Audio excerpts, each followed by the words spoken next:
Olá pessoal, estamos aqui de volta para comentarmos uma prova com a seguinte matéria: o continente asiático.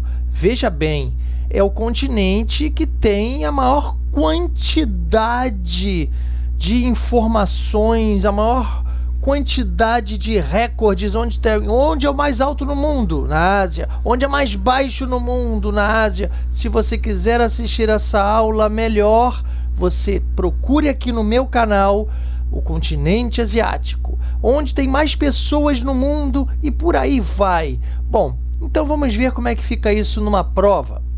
Na questão número 1, a gente fala aqui sobre a formação justamente da parte mais alta do planeta Terra, o Monte Everest, com quase 9 quilômetros de altura. Então, está localizado na Cordilheira do Himalaia, continente asiático, e esta cadeia montanhosa, ela se formou através de um encontro de placas tectônicas indo-australiana com a euroasiática. Bom, você tem a euroasiática, que é uma grande placa tectônica, e você tem a chamada indo-australiana, que é o somatório da placa australiana com a placa indiana. Na número 2, a gente já tem o seguinte, sobre a questão dos ventos de monções que trazem umidade dos oceanos Pacífico e Índico, trazendo chuvas de monções durante 4, 5 até 6 meses de chuvas constantes, e depois durante o verão, ou seja, verão no hemisfério norte é em julho, ao contrário, aqui no hemisfério sul, o nosso verão é dezembro. Então, em julho e em torno um pouco antes e um pouco depois, nós temos as chuvas de monções durante 5 meses, um pouco menos, um pouco mais. E durante os outros 5 meses, 4, 5, 6 meses, você tem já um período de secas. Então, como ocorre isso? Então, durante a ação dos ventos de monções de verão, julho, o sul e o sudeste da Ásia recebem muita chuva, onde a Cordilheira do Himalaia retém essa umidade trazida do Oceano Índico, chovendo tudo ali em frente à Cordilheira do Himalaia, ou seja, sul e sudeste da Ásia. Quando a gente passa pela Cordilheira do Himalaia, você já vai ver uma presença muito intensa de grandes desertos ou áreas semidesérticas, porque mesmo no período de umidade, de monções, as chuvas de monções, esses ventos trazidos dos oceanos Pacífico e Índio, altamente acumulados de umidade, eles não conseguem passar para o outro lado da Cordilheira do Himalaia, fazendo com que lá, do outro lado da Cordilheira do Himalaia, na parte central do continente asiático, aconteçam áreas desérticas ou semidesérticas. Na número 3, a gente já procura saber sobre os maiores adensamentos humanos, ou seja, se a gente parar para ver que isso é uma regra geral no mundo todo, não é só exclusividade da Ásia, onde que as pessoas geralmente vão morar de forma geral no mundo, em áreas mais planas e baixas possíveis e em áreas mais próximas possíveis de rios. E é exatamente isso que acontece na resposta, nas planícies litorâneas e nos vales dos rios mais importantes, onde hoje estão as maiores aglomerações urbano-industriais. Ou seja, as pessoas evitam morar em cadeias montanhosas, até porque fica limitado o uso da agricultura, a questão do fornecimento do oxigênio, e você tem também áreas muito geladas ou áreas muito quentes com processos de desertificação. Isso é tudo área de dispersão humana, onde nessas áreas prevalecem os vazios demográficos. Na número 4, a gente já verifica o quê?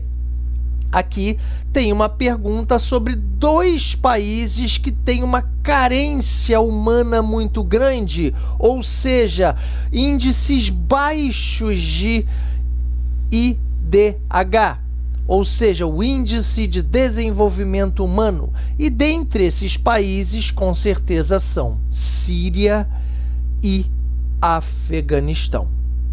Já na número 5, é uma alusão sobre um desses 2 países. Veja bem, Síria já tem um problema gravíssimo de baixo IDH e ainda enfrenta, desde 2011 especificamente, uma guerra civil grave através de protestos feitos contra o governo de Bashar al-Assad, fez com que o próprio governo revertesse ataques contra a sua própria população de civis, explodindo bombas e atacando, inclusive, a sua própria população, onde a própria infraestrutura do país está indo abaixo, prédios, sistema de água, às vezes pontes, uma situação alarmante. E, infelizmente, esse país é a Síria. Na número 6, a gente verifica o quê? Onde nós temos a maior quantidade de pobreza absoluta no mundo, a nível de continente, é no continente africano, especificamente a África subsaariana. Mas, quando a gente fala especificamente num país, este país não está na África. É o país que reúne a maior quantidade de pessoas extremamente pobres no mundo no mesmo país. E esse país é a Índia. Já na número 7, exatamente a alusão sobre a questão dos continentes. A gente encontra a África e a Ásia tendo a maior quantidade de pessoas vivendo na pobreza extrema. E a contrapartida disso é que a Europa tem o menor número de pessoas extremamente pobres. Na número 8, a gente verifica o quê? Um evento que reúne milhares de pessoas, um evento religioso, ou seja, 2 milhões de pessoas ou mais, que tem como a prerrogativa a fé islâmica, e é uma cidade considerada sagrada para o islamismo. Então, que país é esse e que cidade é esta? Arábia Saudita e Meca. Na número 9, a gente já tem a pergunta sobre a nação que tem a maior quantidade de cidades poluídas, uma grande parte do solo e de recursos hídricos também poluídos, que está, em contrapartida, também investindo muito em outras fontes de energia, porém o carvão mineral ainda é amplamente utilizado. Então, que país é esse? A China.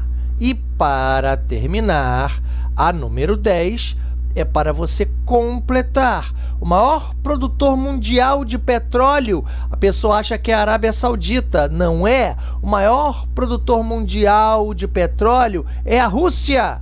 Porém, a Rússia ela não é o maior exportador de petróleo, porque a Rússia também consome internamente muito petróleo. Porém, a Rússia é o segundo maior exportador de petróleo.